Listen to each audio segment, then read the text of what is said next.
You know, when the government announces some big financial news, like a tax cut or a new subsidy, how does that actually make you feel? Are you thinking, great, more money for me? Or is there a part of you that gets a little nervous?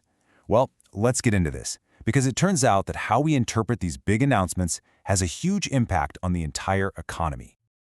It's a really interesting puzzle, right? On one hand, a tax cut obviously means you keep more of your money, which sounds fantastic.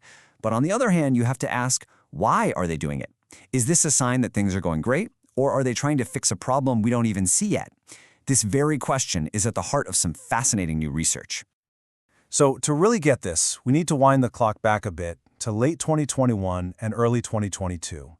The euro area was in a really tricky situation. The economy was recovering from the pandemic, but it was messy. And that messiness was causing inflation to shoot up. Then the energy crisis hit, which just poured fuel on the fire.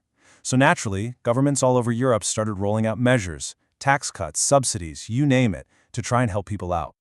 And this created a huge question mark for economists. They knew what the policies were designed to do on paper, but what they couldn't be sure of was how regular people, how households, would actually read the situation. Did they see these moves as a sign of economic strength or a sign of desperation? This brings us to the centerpiece of today's explainer. It's a fantastic paper from the European Central Bank called Fiscal Announcements and Households' Beliefs by Jose Elias Gallegos, Esteban Garcia Miralles, Ivan Catarinyuk, and Susana Paraga Rodriguez. And the abstract really lays it all out. It says that after these announcements, people actually thought current inflation was higher, not lower. But they also thought unemployment was falling. So this hints at something really interesting, what they call a signaling channel. The idea that these announcements are more than just policy, they're messages about the economy. So how in the world did the researchers figure all this out? Well, you can kind of think of them as economic detectives. To solve this mystery of what people were thinking, they had to pull together three completely different but totally essential types of clues. Clue number one was the official record. They used something called the ECB dataset. This is a super detailed, confidential database that tracks every single major fiscal policy change announced in Germany, France, Italy, and Spain. So they knew exactly what the governments did and when they did it. But here's the thing. Just because a government announces something doesn't mean we all hear about it that exact day. So for clue number two, they did something brilliant. They went to Google. By looking for massive spikes in search terms related to these policies, they could pinpoint the exact moment the news hit the public consciousness. Super smart. And the final piece of the puzzle, clue number three, was figuring out what people were actually thinking. For that, they used the ECB's Consumer Expectations Survey.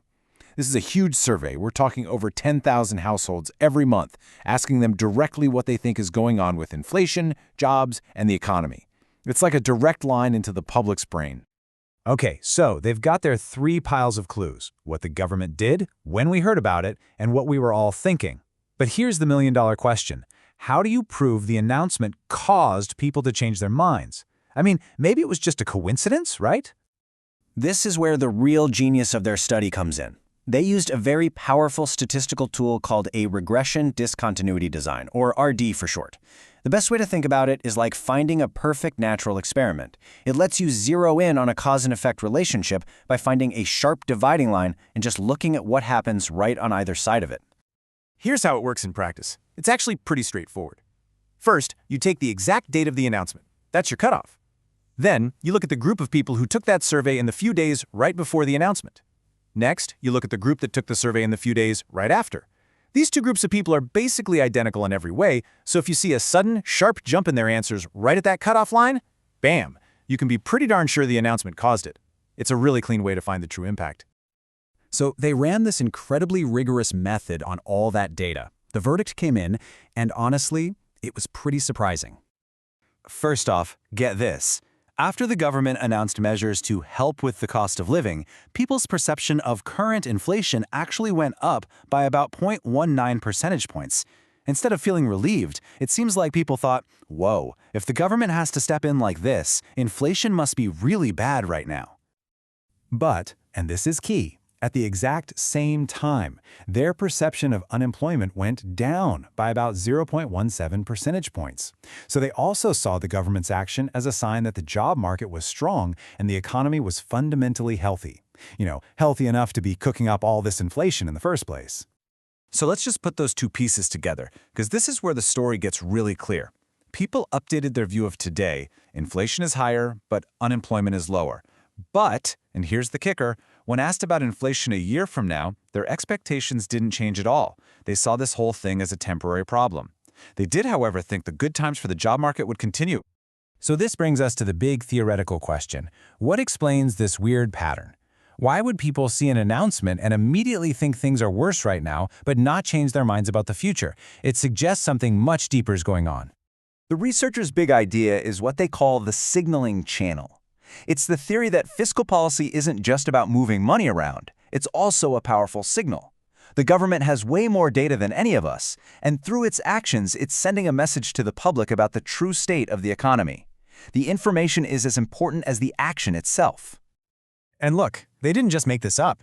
They tested it using a sophisticated new Keynesian economic model. And this table is the proof in the pudding. Just look at the first two columns. The real-world data and the predictions from their model with the signaling channel, they're almost a perfect match. Now look at that third column. A model without signaling gets everything backwards. It actually predicts people would think inflation is falling. This is incredible evidence that the signaling effect is the key to the whole story. So if you boil it all down, what was the signal people were receiving? It was something like this. Listen, the economy is running hot right now, and that's causing some temporary inflation. It's a sign of strength. And don't worry, we see it, and we're taking action. That message seems to be exactly what calmed people's long-term fears. So what's the big takeaway here? It's that fiscal policy is a tool for communication, not just a tool for economics. Government announcements aren't just about spending money. They're about shaping beliefs. And in this case, by signaling that the inflation problem was a temporary side effect of a strong economy, policymakers actually helped keep long-term inflation expectations stable. And in economics, that is a huge, huge win. Which leaves us with a final thought to chew on. If every major economic action a government takes is also a signal, what are the actions you're seeing today telling you? Beyond the dollars and cents, what's the real message about the economy that's being sent to you right now?